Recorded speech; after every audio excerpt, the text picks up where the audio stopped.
Assalamualaikum warahmatullahi wabarakatuh. Perkenalkan, kami dari kelompok 4 yang beranggotakan saya, Nabila Noviani, Bayu Kusuma, dan Maya Dwi Setiawati. Di sini kami akan menjelaskan mengenai rasmil Al-Quran. Yang pertama, pengertian dari rasmil Al-Quran.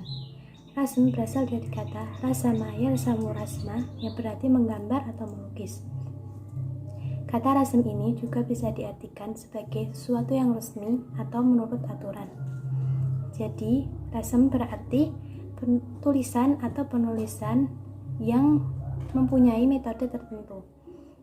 Adapun kata rasm dalam makna ini adalah pola penulisan Al-Quran yang digunakan ketika menulis atau membukukan Al-Quran. Kedua yaitu macam-macam rasmil Quran.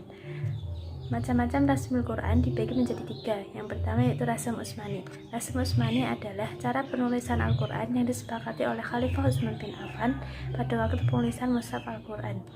Yang kedua yaitu rasm Qiyasi, yaitu cara menuliskan kalimat sesuai dengan ucapannya dengan memperhatikan waktu memulai dan berhenti pada kalimat tersebut. Yang ketiga yaitu rasm Arudi, yaitu cara menuliskan kalimat-kalimat Arab disesuaikan dengan wazan atau timbangan dalam syair-syair Arab. Hal itu dilakukan untuk mengetahui bahar, nama macam-macam syair dari syair tersebut. Saya Bayu Kusuma dengan NIM 23010200006 akan melanjutkan materi yaitu tentang rasmil Quran. Nah, dalam bahasa Arab, antara penulisan dan pengucapan itu harus sesuai. Sesuai dengan apa? Sesuai dengan kaidah penulisan bahasa Arab yang dikenal dengan rasim imla.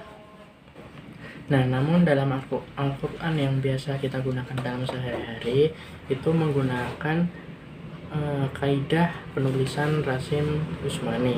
Apa itu rasim Utsmani? Yaitu penulisan huruf Al-Quran yang dilakukan dan disahkan pada masa pemerintahan Utsman bin Affan radhiyallahu anhu.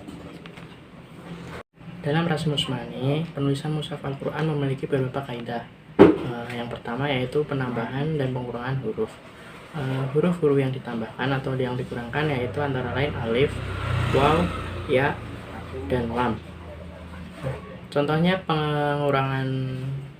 pengurangan kita ambil yaitu pengurangan alif, yaitu misalnya pada kalimat subhana, setelah ha seharusnya tidak menggunakan alif. Nah, kemudian contoh yang penambahan alif yaitu misalnya pada kalimat mi'ata, itu seharusnya dalam bahasa Arab yang benar itu tidak menggunakan alif. Kemudian yang selanjutnya yaitu penulisan hamzah. Secara ringkas, hamzah sukun ditulis seperti huruf berharokat sebelumnya. Misalnya pada kalimat al-maqsa. Sedangkan hamzah yang berharokat apabila di awal kalimat dan bersambung, maka ditulis dengan alif. Nah, kemudian kaidah yang selanjutnya yaitu pergantian huruf. Contohnya pergantian alif dengan waw. Misalnya pada kalimat as-sholah, dalam penulisan yang bagus setelah lam itu seharusnya menggunakan alif.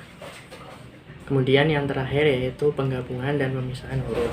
Contohnya kata an, lan disambung atau digabung menjadikan alan. Kemudian pemisahan huruf. Contohnya an, nama ditulis dengan an, nama. Itu tadi sedikit contoh-contoh tentang rasmul Quran. Apabila ada kekurangan saya mohon maaf. Untuk materi selanjutnya akan dilanjutkan oleh teman saya Maya Dwi Setiawati. Terima kasih. Saya Maya Dwi Setiawati dengan nomor induk mahasiswa 23010200037 akan menyampaikan materi selanjutnya mengenai urgensi rasmil Al-Quran. Barangkali akan menjadi kenyataan kekhawatiran Hudzaifah bin Al-Zamani yang memprediksikan akan terjadinya konflik internal umat Islam atas kitab sucinya sendiri yaitu Al-Quran, sebagaimana umat Yahudi dan Nasrani atas kitab Taurat dan Injil. Seandainya waktu terjadi banyak sekali perbedaan bacaan atau qiraah Al-Quran di zaman Khalifah Utsman bin Affan tidak segera teratasi, di mana futuhat Islam semakin meluas dan berkembang di berbagai penjuru daerah, kota, dan belahan dunia.